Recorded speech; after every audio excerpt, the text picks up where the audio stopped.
अखिल भारतीय मराठी चित्रपट महामंडळाच्या निवडणुकीसाठी 13 उमेदवारांची माघार, 3 जागा बिनविरोध, 14 जागांसाठी 44 जण रिंगणात. आता कर्करोगावर उपचार होणार अत्याधुनिक आणि परवडणाऱ्या दरात. कोल्हापुरात सुरू झालंय क्युरा लाईफ कॅन्सर सेंटर. नामांकित medical oncologist doctor Akshay Shivchand यांच्या मार्गदर्शनाखाली chemotherapy, targeted therapy, immunotherapy, hormonal therapy आणि सर्व प्रकारच्या कर्करोगावर खात्रीशीर उपचार. Cura Life Cancer Centre, Rajarampuri 8वी गल्ली, कोल्हापूर. संपर्क 90 286 10 470. अखिल भारतीय मराठी चित्रपट महामंडळाच्या निवडणुकीत उमेदवारी अर्ज माघारीच्या शेवटच्या दिवशी 13 उमेदवारांनी माघार घेतल्याने निवडणुकीचे चित्र स्पष्ट झाले आहे.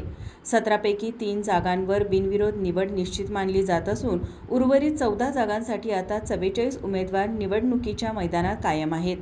यापूर्वी विविध गटातून एकूण 60 उमेदवारांनी अर्ज दाखल केले होते.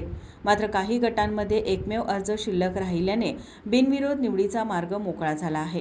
संकलन गटातून विजय खोचीकर आणि गायक संगीत गटातून आदर्श शिंदे यांचे अर्ज एकमेव राहिल्याने त्यांची निवड जवळपास निश्चित मानली जात आहे. उमेदवारी अर्ज माघारीची मुदत 28 मे रोजी दुपारी 3 वाजेपर्यंत होती.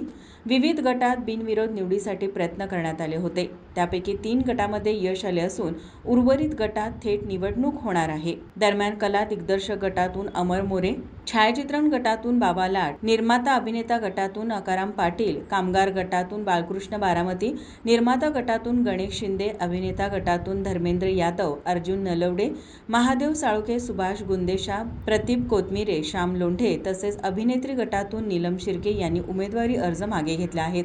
अभिनेत्री गटातील माघारीमुळे त्या गटातील निवडणुकीची समीकरणे बदलल्याची चर्चा आहे. तब्बल 10 वर्षांनंतर होत असलेल्या या निवडणुकीत यंदा 3403 सभासद मतदानाचा हक्क बजावणार आहेत. 7 जून रोजी मतदान होणार असून 8 जूनला मतमोजणी केली जाणार आहे. माझा महाराष्ट्र न्यूज कोल्हापूर. ताज्या घडामोडी पाहण्यासाठी माझा महाराष्ट्र न्यूजला आजच सबस्क्राईब करा.